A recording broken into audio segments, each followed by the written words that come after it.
go to work, I make the game, I discuss late-night anime with my coworkers while eating pizza, and on my way home, I sway on the Yamanote line holding a paper bag filled with action figures in both hands.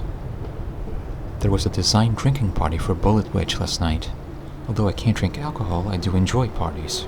For some reason, here at Kaguya, the discussions always become about boobs by the end. It's a very designerly topic.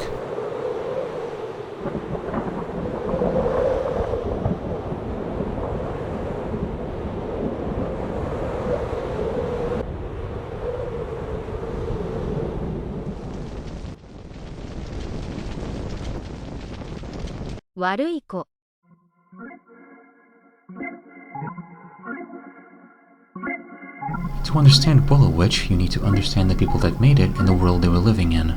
No one else has done this on the internet, so I figured I might as well try. Bullet Witch was developed by Kaguya, released for the Xbox 360 in 2006, and it perfectly embodies all three of these things. It's the most Kaguya, the most Xbox, and the most 2006 game ever made. Now I know this sounds confusing, so I'd like to break these down one by one with your permission. Firstly, the studio. Kaguya is, or was, a team of Japanese weirdos that mostly got by making esoteric shovelware. Despite being almost always guns for hire, their games still possessed a very strong artistic identity. Here's a good example.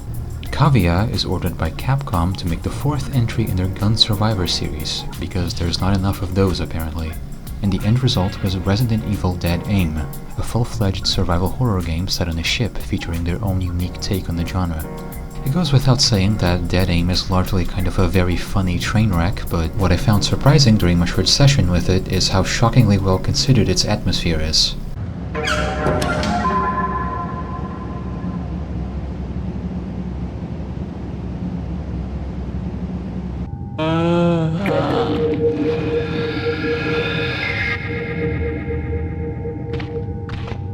The starting area is dark and empty. There's no big outbreak scene with people screaming and intense music. Everyone's already dead.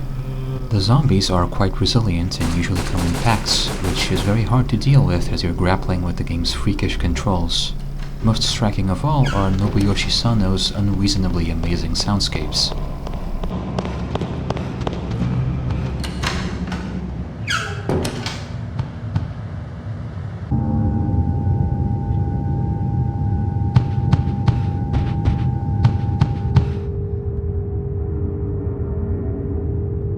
You'd think a game like this would just have some generic action music and call it a day, but no. In fact, there's almost no music at all the entire game. All you hear is just your own footsteps and ragged breathing, the lights buzzing, the ship squeaking, the zombies moaning in the distance. It feels unfriendly and dangerous in a weirdly realistic way. These are inspired choices. They feel purposeful and justified, which are not words I'd ever thought I'd associate with this game.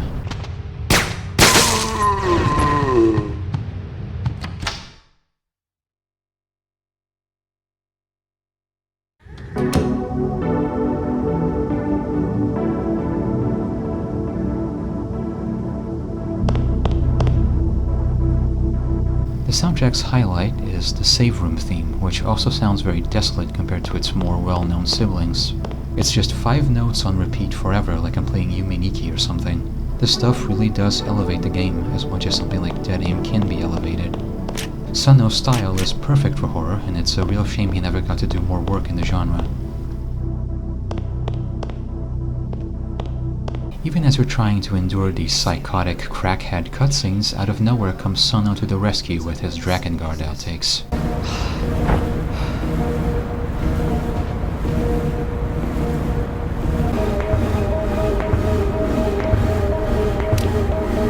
Considering Capcom would later go all in on minimalist and natural sound design with games like RE7 and the RE2 remake, I think it's safe to say Kaguya was onto something with Dead Aim's atmosphere, if nothing else. I dare say they were even ahead of their time. Out of the entire Gun Survivor franchise, this game is probably the one that comes closest to resembling a real video game, and that's about as nice as I can be to it. Let's see what else they've got. Well, they made Beatdown Fists of Vengeance, which was 9-year-old me's favorite game. They helped port a Dojin Higurashi Arena Fighter to the PSP because I guess someone had to do that. They made made a very solid Ghost in the Shell game. They made a very solid Initial D game. Winback 2. Drakengard 2. Soccer Life 2. They teamed up with a mysterious masked alcoholic to make 2 of the best games ever made. They also made a bunch of Naruto and Dragon Ball shit. So we have a pretty interesting studio that can bounce between low and highbrow projects and still leave behind faint artisan touches for those with eyes to see them. They had a strong eye for aesthetics and plenty of creative potential, but never quite found the right project to let them flap their wings. So they just did it themselves.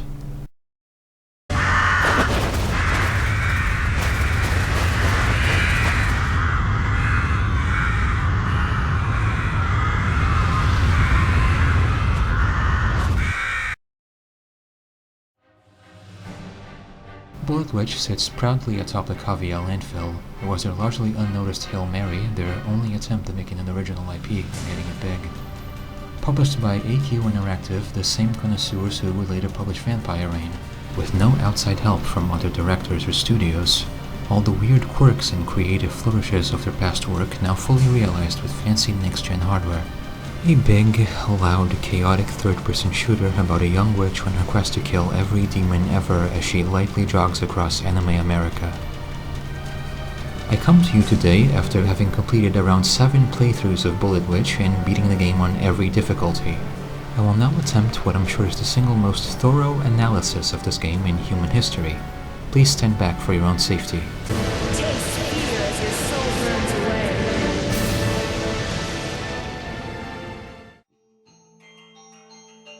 We began with the world vaguely going to shit from the years of 2007 to 2013, so I guess this game was inspired by real events. It's your classic anime Armageddon with lots of really random bad stuff happening.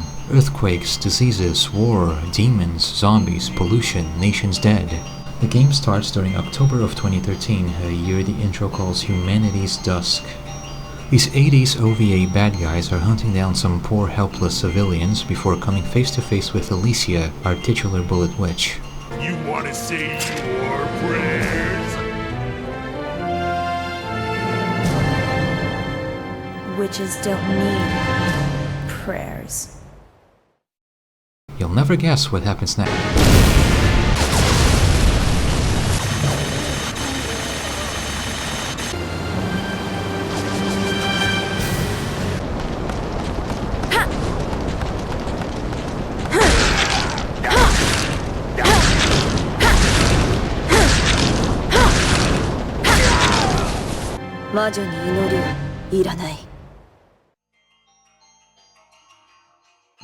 The game takes no time showing you exactly what it's all about.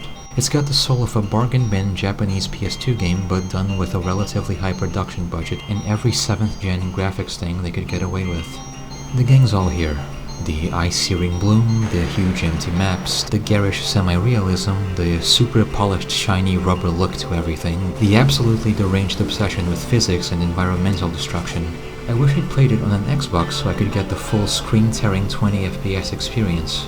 It's so excited to show you all the cool stuff you can shoot and throw around and blow up that I can't help but find it really charming.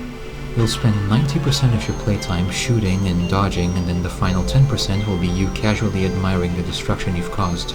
If you don't kill yourself first, of course.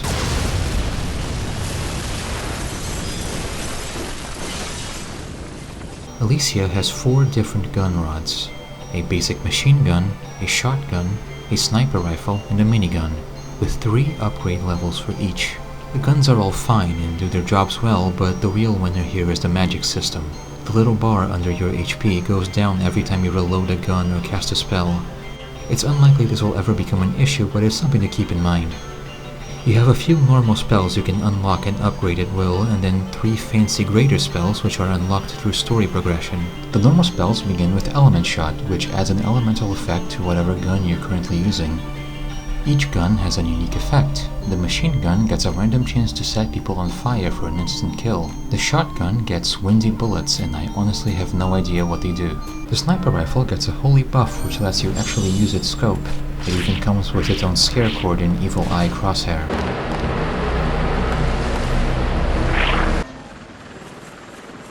The Thunder minigun is my favorite, and I don't think I need to explain why. It just deletes entire groups of enemies instantly.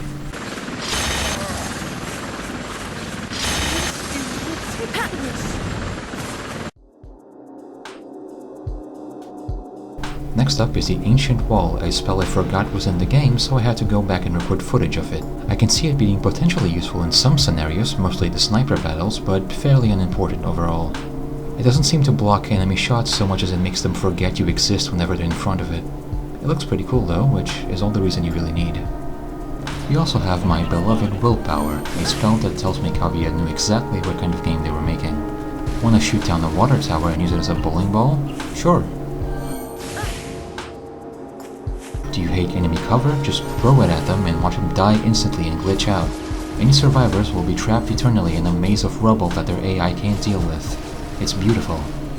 Rose Spear summons a bunch of magic lances to impale and burn enemies. Alright, I get it. Again, it's not as useful as it could be, but it looks so fucking cool that I don't mind. Our last basic spell is another winner. Raven's Panic summons ravens to induce panic. It's actually quite useful for giving yourself a breather during fights. I found it near mandatory while playing through the harder difficulties, which I would not recommend you do because they are stupid and not fun. There's another spell called Sacrifice 2, but we'll save that one for later as there's something very important we have to address. Bullet Witch has a dash feature. It didn't used to because Kavia realized it kept breaking the game and removed it to prevent us from flying into walls and falling out of bounds. Thankfully, the PC release adds it back in, and I'm so glad they did. You can dash by holding LB to open the magic menu, and then pressing the left stick to make Alicia zip around the map like a Russian Counter-Strike hacker. Not only does the dash still break the game, and you still fall out of bounds, but it's also completely overpowered. You will get stuck in everything. You will dash through entire levels and complete them in 3 minutes. You will dash off a cliff and gain sick air or grind down a tunnel like your Tony Hawk. This is great fun and all, but I do respect the game, so I mostly used it for convenience and quickly moving between fights. As much as I love these levels, most of them are way too fucking huge for Alicia's dainty little jog, so the dash is a big help. Also, I don't know where to put this in the script, but my subtitle language randomly switched to Japanese at least 4 times during my first playthrough, and 2 more times while I was recording footage. How does that even happen?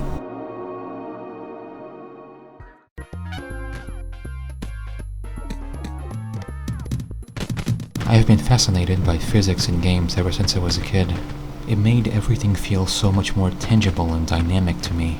I wasn't looking for the most realistic murder simulator or whatever, I just loved the sandbox aspect of it. To direct scenes in virtual spaces, being able to start and stop them as I please and get different results every time. Urban Chaos for the PS2 is an amazing example of this. The game's so proud of its physics it has like 20 different kill cams per level of bad guys getting shot in the head. My favorite one was in the City Hall level.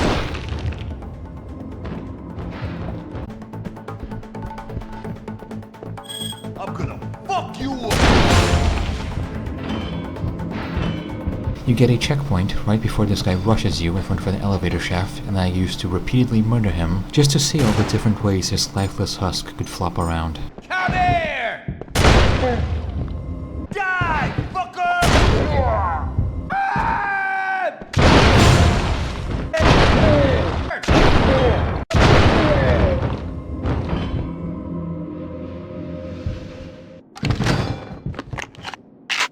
One day, I saw a magazine article on the PS3 game Pain and became completely obsessed with it. The idea of a pure physics game seemed amazing to me, and I tried to imagine all the ways I could catapult myself into Windows. You can tell it made an impression on me because I still remember it after nearly 20 years. This is also probably the first and last time anyone will ever talk about Pain this entire decade. Anyway, I'm saying all of this because playing Bullet Witch made me realize that it's probably the strongest incarnation of this childhood fantasy of mine that I've ever seen. Kavia made this game with the same energy that I had when I started skipping school to watch Niko Bellic crash through windshields. Most of their blog updates and interviews are about things like broken glass and bullet holes and debris. They excitedly talk about things like trash bags rolling around after being shot. How about shooting each individual letter of a Burger King sign, or doing whatever this is? You can shoot a light post so hard it bends. You can shoot an electrical post in half and then ride it around like a skateboard. You can use Alicia's meteor spell to blow up entire buildings and then watch as they get awkwardly pulled into the floor by their Y-axis. This is the Urban Chaos hallway moment, but made into a whole game. That's Bullet Witch in a nutshell. You run around these gigantic Garry's Mod maps that only exist to be blown to bits by you. On lower difficulties, you're more likely to die from getting hit by your own tornado debris than any enemies. The chances of getting decapitated by some random rock or car door or trash can are quite high. Imagine a game where almost every single physics object is as volatile as a swing set from GTA 4. You can even log roll on a water tower. I couldn't do this myself, but thankfully this bug compilation from 2007 shows it off. Thank you, Pimp Productions. Needless to say, this game resonates with me on a primal level. Its sincere commitment to mayhem is still novel and impressive even today. This would have been my favorite game of all time had I played it when I was younger. I can just see my 11-year-old self setting up a shitty camcorder in front of my CRT to record the sickest gas station explosions, then putting some Mega Man X6 music over it for YouTube. I guess that's what I'm doing right now, isn't it? Okay, so it looks like after every level you're allowed to level up your character, so to speak, just like in Sonic and the Secret Rings. I'm going to skin you later. Like everything else in Bullet Witch, the enemies are a curious mixture of genuinely impressive and slightly broken. The main enemy force are the Geists, the OVA guys I mentioned earlier. They're a bunch of comical Fist of the North Star raiders that talk a lot of shit and die by the thousands. I'm going to kill you. They're very entertaining because of how reactive and lively they are. I like them the same way I like the Covenant in Halo. Geists will taunt you constantly, talk shit about their dead comrades.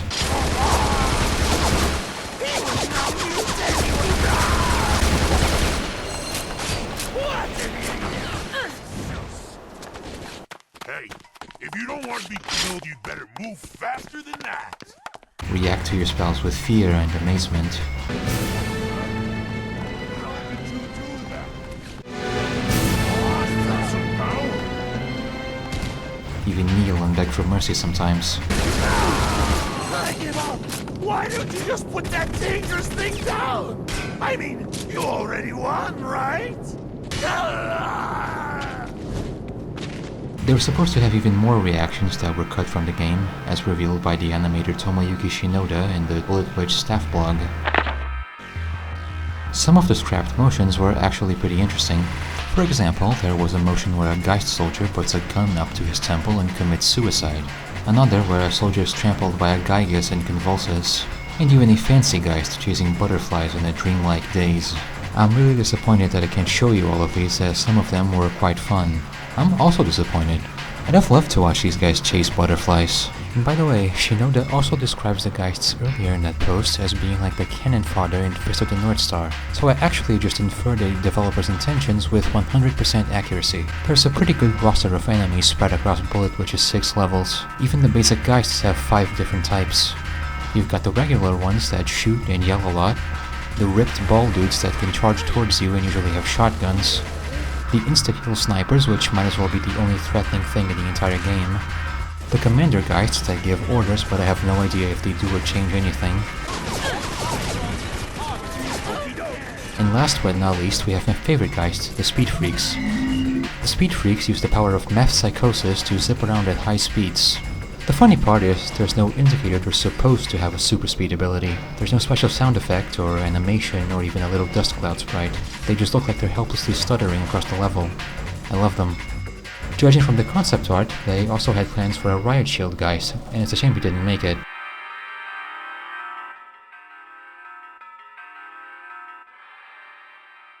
The way you're shaking, you don't feel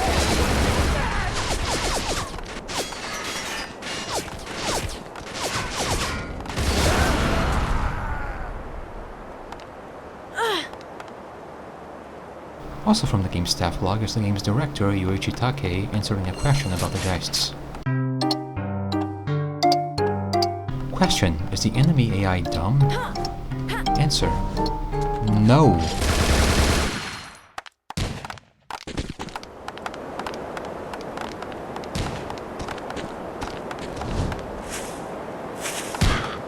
We put a lot of effort into enemy AI.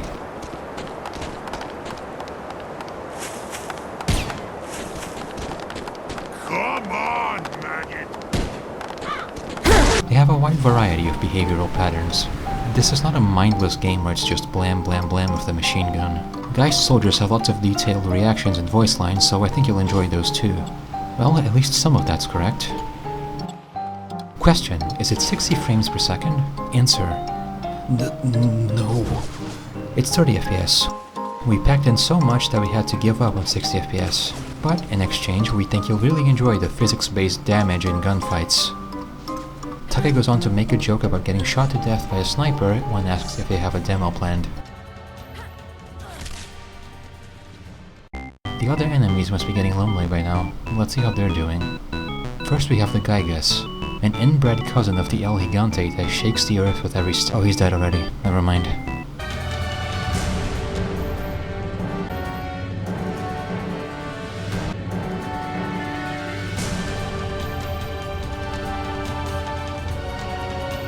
Next up are the Walnut Heads, giant brains that often serve as Devil May Cry style barriers you need to kill to progress. Some of them are psychic and will shoot physics objects towards you. It's quite entertaining to explode a tanker and then have one steal it from you to use as cover. It's not as entertaining to get randomly lobotomized by a piece of rebar that flew behind you, but that does happen with these guys. The soundtrack has a secret song in it that I'm pretty sure is just the ambient zombie moaning the Walnut Heads make.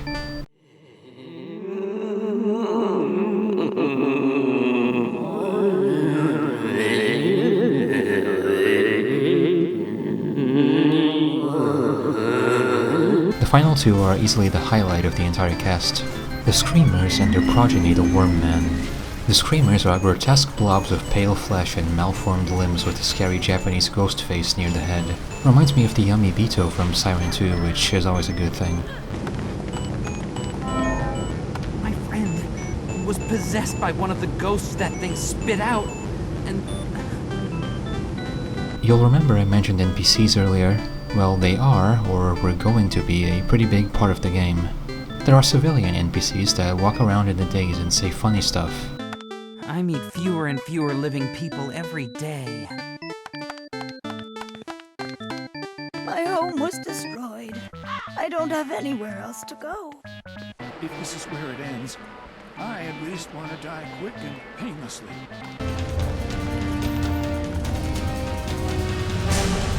And also resistance soldier NPCs that will follow Alicia around and fight on her behalf.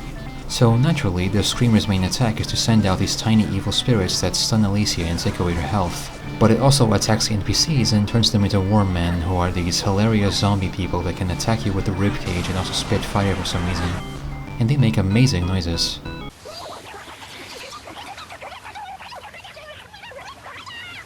You fight the final boss with a squad of soldiers, and as the battle goes on, you will inevitably start fighting your own men as they get warmed up. It's all really cool, but also leaves me kind of confused. I'm absolutely sure they wanted to do a lot more with this system. Maybe more in-depth reactions or a command system that lets you give them orders. As of now, it's still interesting, but feels unfinished. Alicia has a spell called Sacrifice she can use near downed NPCs. She slits her wrists and shoots blood into their faces to revive them at the cost of some HP. When revived, she'll be thanked and offered an item, except there is no item. The civilians clearly have a giving stuff animation, but all you get is faster health regen for a while. This spell makes a lot of sense given the story's context, but I just feel like they wanted to go further with it and didn't get the chance. Why place so much emphasis on NPCs if they ultimately don't matter? Whether or not you save people has no bearing on your level scores or ending, and I can't imagine that was the intent.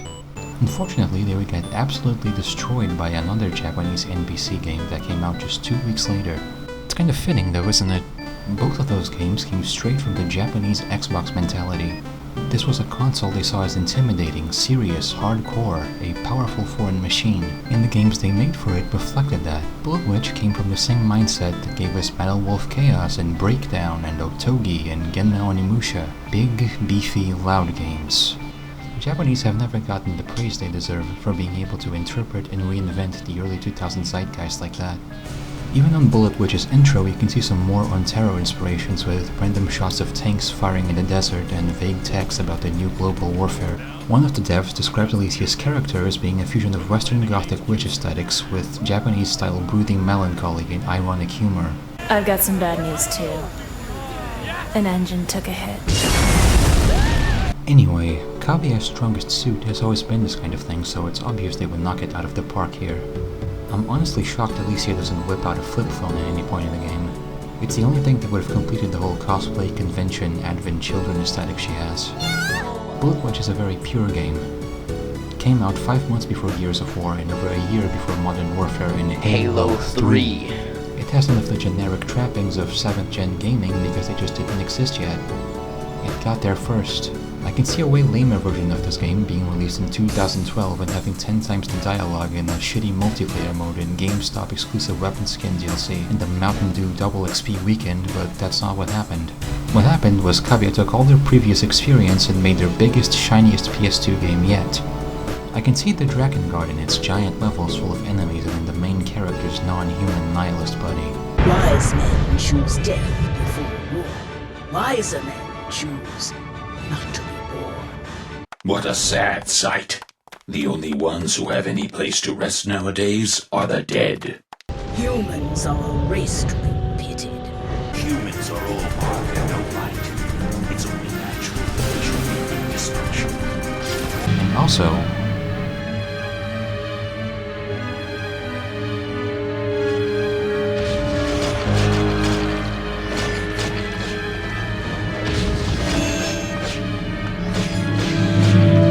surprisingly, this track was not made by Nobuyoshi Sano, who still did the sound design for this game, and you can really tell.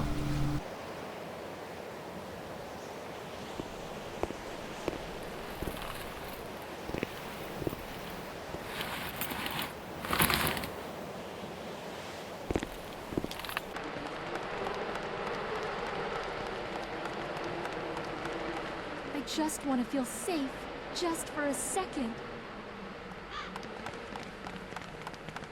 This was once a big city, but now there's more monsters than people. I've lost anybody who ever mattered to me. Now all I have left to protect is the future of humanity. This one goes out to all the dead aim heads out there. But no, instead, the soundtrack was left up to one Masashi Yano, who bears the unenviable title of Drakengard 2 cutscene music composer. He does a fine job making some bombastic movie music for it, but once again the implementation is a little off. Music's not too shabby. Music only plays for about 40% of every level, and there's a musical sting when you use a great spell, but aside from that, the game is completely dead silent save for your giant guns, and I understand this was done to get the audience and morality and audio effects, the balance of the audio effects that I can't decide and find that completely a little awkward.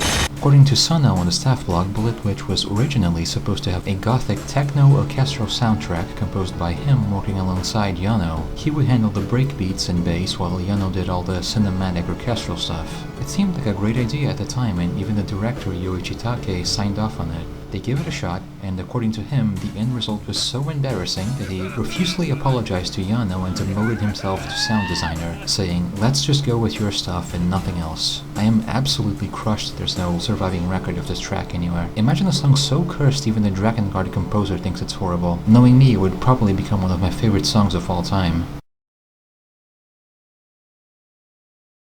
Anyway, I was talking about Kavia's past work and how it informs Bullet Witch before I got sidetracked by a bunch of bullshit. The one game that most clearly feeds into Bullet Witch is their very solid Ghost in the Shell game, released in 2004 for the PlayStation 2. Also directed by Yoichi Take, with Bullet Witch's cutscene director Akira Yasui on visual effects. And once again, this fucking guy doing the sound and music. During a 2008 interview, a team member said this. Question. Alicia's flipping animation reminds me of Motoko Kusanagi's. Any relation? Ghost in the Shell was great, by the way. Answer. Arigatou gozaimasu. Ghost in the Shell was also developed by our company, and in fact, the same development team was also involved in Bullet Witch. After reading this, I did my gamer duties and played it for about an hour to compare and contrast, and yeah, this game is basically the Bullet Witch beta. Which is weird considering Bullet Witch is also the Bullet Witch beta. Just like every other Kavia game, it's about conveying certain moods and ideas over gameplay depth or polish.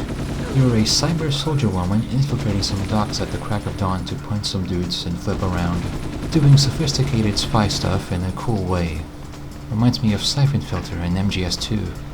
But yes, the comparisons are obvious here. It's got the slightly bizarre controls, it's got the emphasis on scale and vastness, it's got the dodge button that makes Motoko do an even fancier spin than Alicia. Not only that, but she also has wall jumps and melee slow-mo takedowns. It's got the goofy ragdoll physics, and most importantly, it's got the fucking instant kill snipers.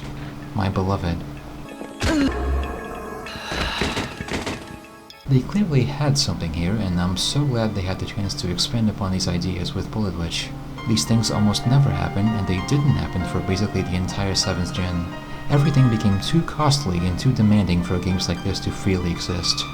And Kavia eventually paid the price for it. Now I think we've thoroughly cracked Bullet Witch's shell at this point. There's not much more juice I can squeeze out of the game's mechanics and inspirations, so let's just go ahead and reach for the gooey insides.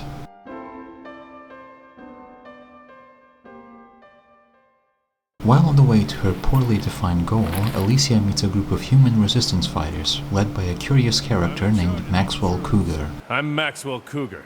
Maxwell Cougar may very well be the most Xbox man to ever live. He looks like bootleg Chris Redfield in a wig and wears militarized football gear. He spits out a lot of barely coherent dialogue that sounds vaguely from an American movie. Most of the rest of the world is still living lives of pure misery. He has incredibly out-of-place Japanese funny guy mannerisms. It's the bottom of the 9th inning. Injuries are piling up and the team is falling apart.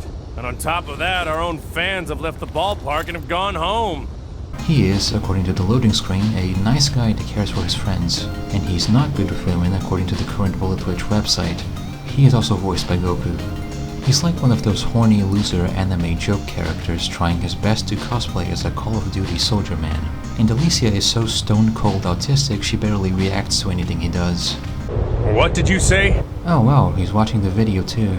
Alicia also has something of a guide during her journey, a formless demon voice that exists to give you tips and cheer you on and talk shit about everyone else. He's the creatively named Darkness, and the manual specifies he's the only creature Alicia can trust, as her spells and powers come from his influence. Also, what? And speaking of her, Alicia really is the perfect protagonist for a game like this. She feels less like a badass action woman and more like that woman as cosplayed by an awkward life journal girl who got lost on her way to Anime Expo 2007. There's no big action scene where she takes down a mob of enemies in style and says a one-liner. You do it all during gameplay, which is interesting, considering most games do the opposite of that. It's very funny to blow up an entire city with meteors and then get to a cutscene where she appears to be pained by basic social interaction. It seems like the devs actively tried to make Alicia less cool and weaker according to this interview. Quote, basically, the player often loses a life in Bullet Witch. The reason behind that was we had in our mind a picture of giving users certain nice and cool feelings when they realized the strategy of using magic and gun combinations. At the same time, it didn't fit in our image that a fragile-looking female does not die, so we made it rather easier to lose a life. It was considered unrealistic for Alicia to kick too much ass. This isn't Bayonetta, this is a girl that would make a camcorder let's play of Fatal Frame. And here we go. It's recording now. I can see her getting mercilessly bullied by the Onitsumbara girls at school, and then showing up the next day with her broomstick and causing a whole lot of trouble. Alicia's English voice actress is mostly known for being one of Ash Ketchum's voices. Bullet Witch is still her biggest game role, and her other claims to fame are voicing nameless NPCs in GTA 5 and then someone in the White Day remake of all things. Her Japanese VA is Hitomi Nabatame, who stuck out to me for being Mono's voice in Shadow of the Colossus, and also for some voice work in visual novels like White Album and Chaos Head Noah. Maxwell's Japanese voice is goddamn Unsho Ishizuka of all people. Maxwell Cougar. Alicia's two voices are quite interesting. In Japan, she was voiced by an already quite professional actress who was 30 years old at the time of the game's release, while Alicia's English voice came from an 18-year-old who was just getting started in the business. This discrepancy is fascinating. On one side, you have a dub by expert voice actors who do their jobs efficiently. Everyone sounds like what they're supposed to be, and the emotional range is wider. And on the other side is this endearingly awkward rookie teenager trying her best to fit the role she was given. It's almost more fitting to the character, I think.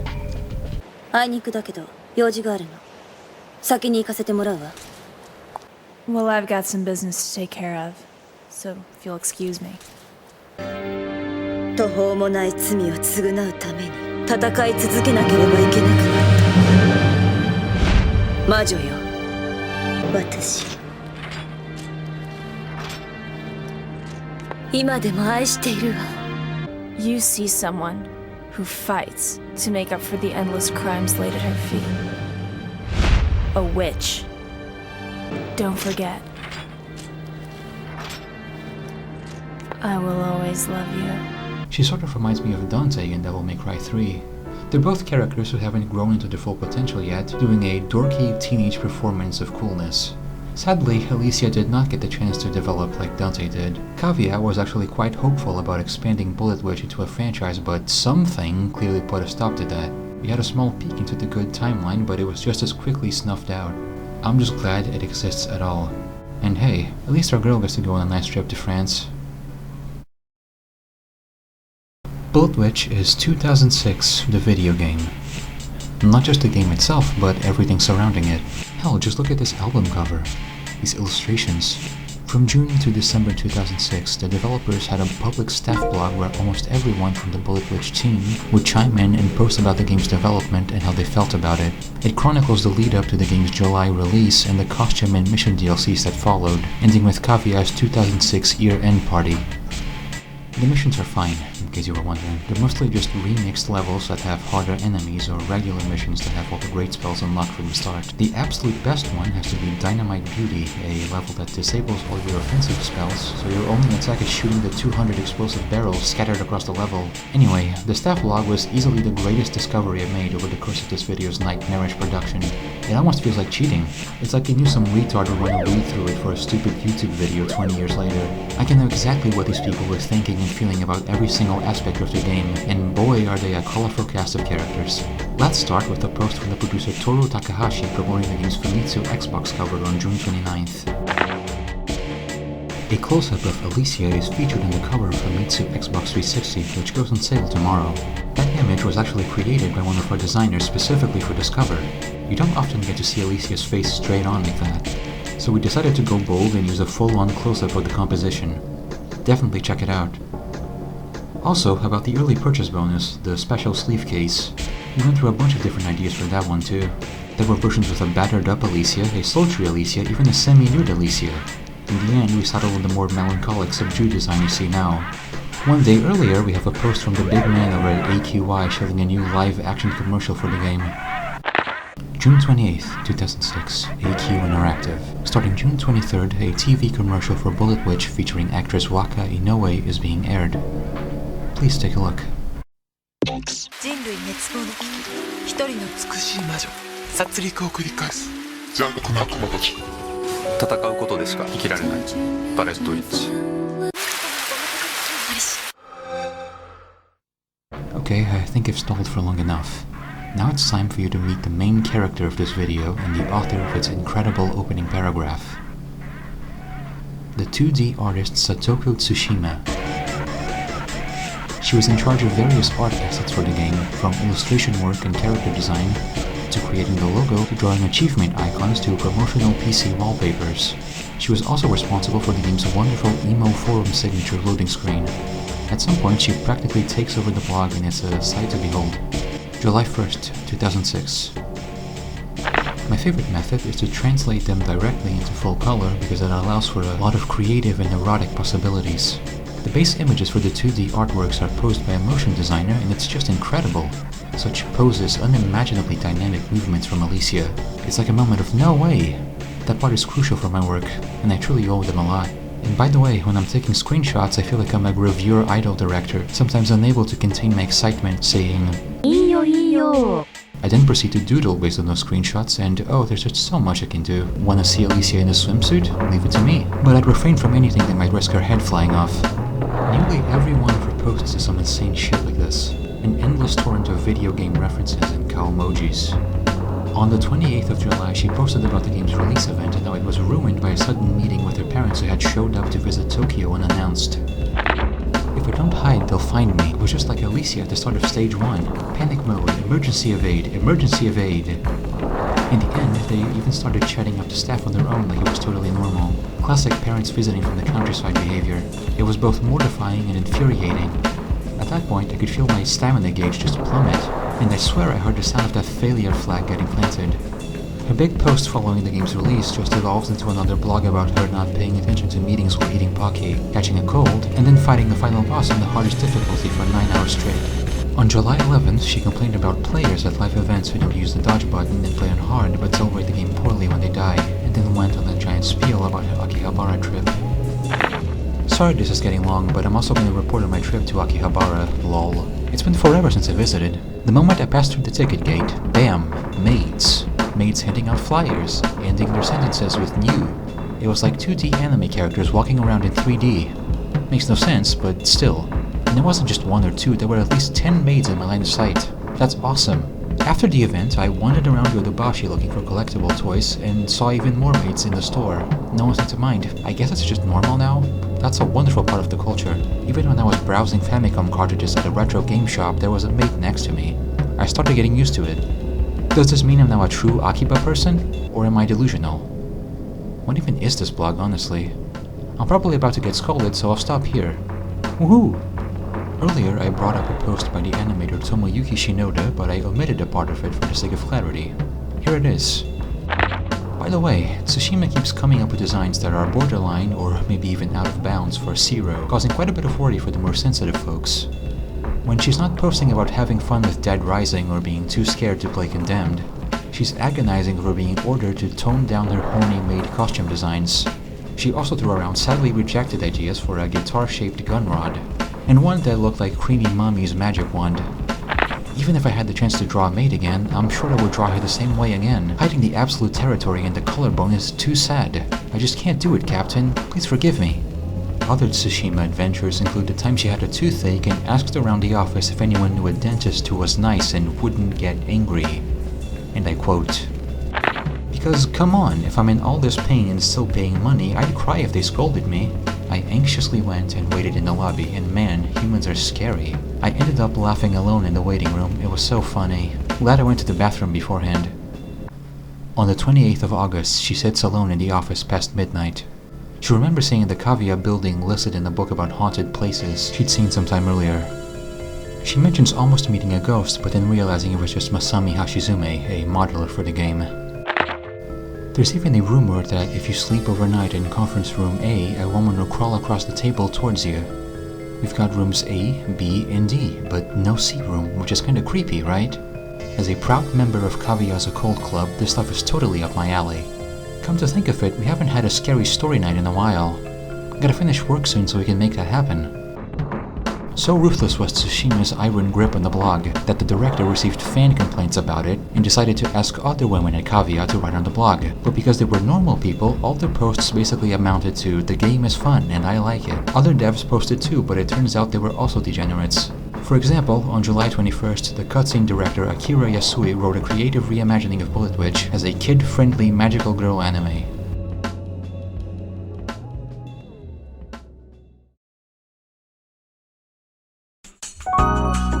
Witch Girl Alicia. She's usually a neat and tidy girl who loves cleaning. She has a little crush on her classmate, Geist-kun. Even when she gives him chocolate on Valentine's Day, she says, "This isn't because I like you or anything, Geist-kun," but she can't be honest with herself. That's just a disguise to blend into society. Her true identity is that of a witch in training for Magical Witch Star. With her small animal companion, Dark Nizumi, whenever she's in trouble, she chants a spell and transforms. Bullet, bullet, gun rod. Aririn, aririn, muchi, muchi, magical miracle, destroy. And voila, she transforms into a seductive bondage-wearing gal. With her trusty broomstick wand, she starts sweeping away the bad guys in the city one by one. And by the way, Yasui introduced himself as the serious one earlier in that post. November 20th, 2006. Now it's Hashizume's turn on the chopping block.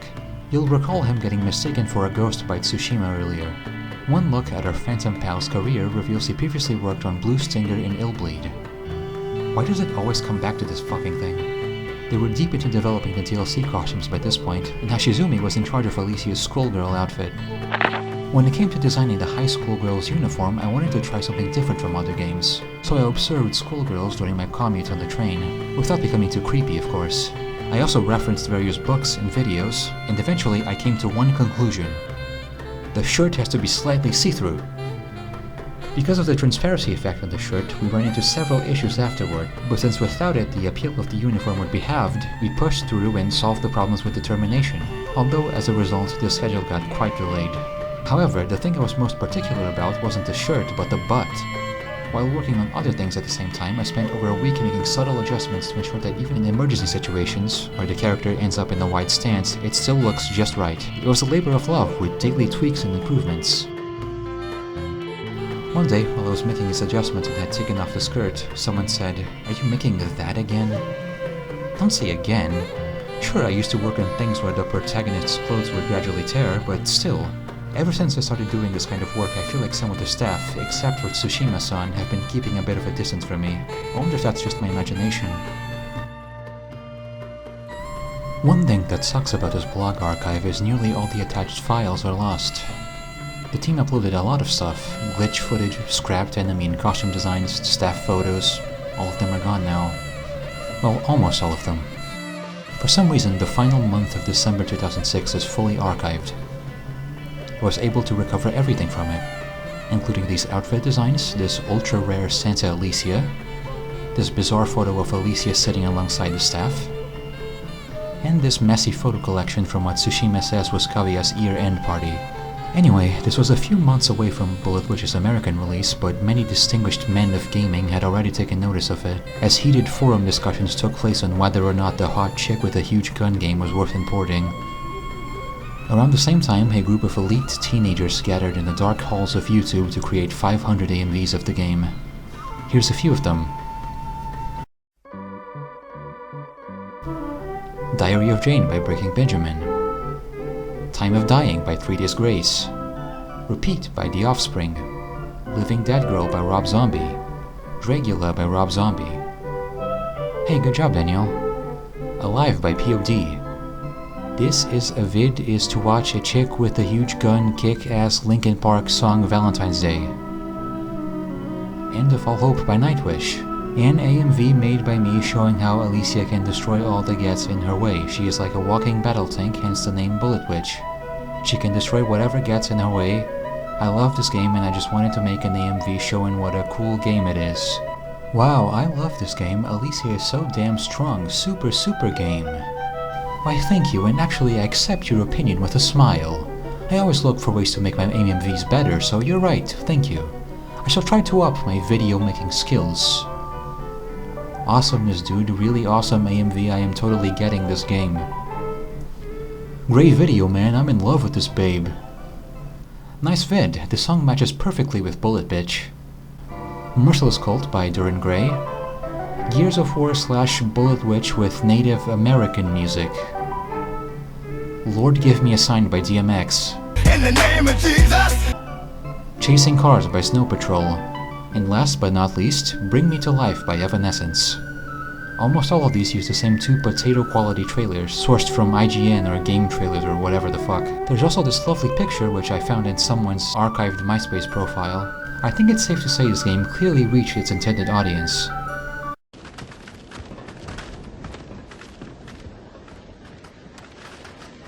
Bullet Witch walking. Alicia's beautiful walking.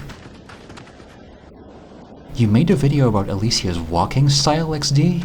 I know she owns, but damn dude, get a life. OMG, she is so cool, XD, high heel and skirt, giant weapon, some more black magic, kya, moe, XD. Looks kinda lame. First off, I'd like to comment on the game that doesn't get enough respect. Bullet Witch. The guys at Game Crazy had told me that it was a really bad game. Thing is, it's not a bad game. It plays really well. You can summon up demonic lightning and destroy it. The main character is really beautiful. Alicia. And for all you pervs out there, yes, there is a Catholic schoolgirl outfit, so you can oogle at her butt while you're playing the game. I know I did for about 10 minutes. I didn't mean to. It just kind of happened. I thank you for your service, Mr. Twin Blade Chris, also known as Anime Juggalo Poet on MySpace. Yeah. It falls on me to carry on your legacy and make sure this game gets the respect it deserves. June 28th, 2006, Satoku Tsushima. I suddenly forgot my login and thought I couldn't post anymore. So, there you have it.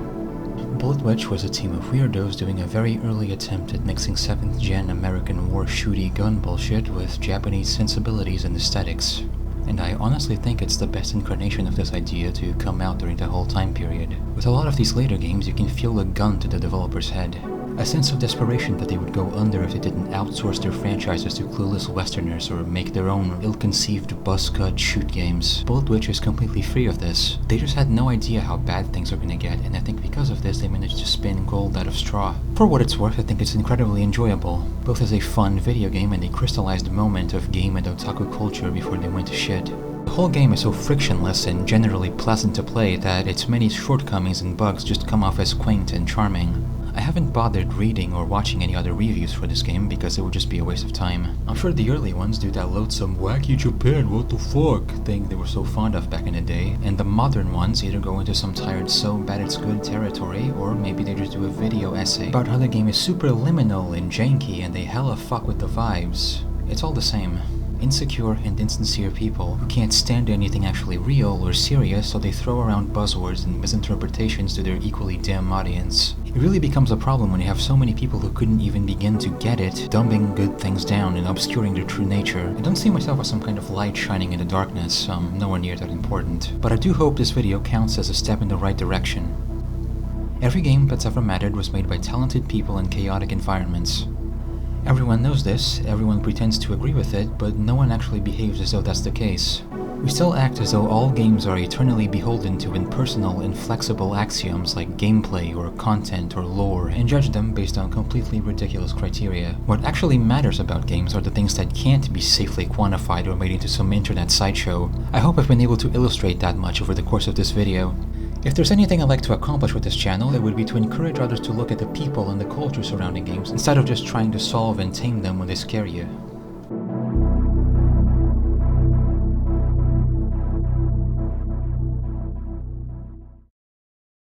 As you already know, Kaguya would enter a downward spiral after Bullet Witch's release, and barely managed to squeeze out Nier as their dying breath. All staff members got folded into AQI, assumed passive mentorial roles in other companies, or just left the industry entirely. Shortly after leaving Kaguya, Bullet Witch's director Yoichi Take would create his own company called Toy Logic. They worked mostly on mobile games and development support for other studios. Kind of a sad fate, but very common. Though something interesting did happen around a decade later. Toy Logic were the main developers of the Nier Replicant remaster released in 2021. Yoko Taro wrote new material for this version, and Take was the producer for it, while Nobuyoshi Sano was the audio supervisor. All these guys worked together on the first Drakengard back when Kaguya still existed, and back when Taro actually did stuff instead of whoring out his one successful game for a decade. It's pretty bittersweet to see all these ex-Kaguya refugees back together, and working on another version of their last and most popular game. A nice little bookend to this whole thing. And then they made Foam Stars. Well, fuck. It was good while it lasted, I guess.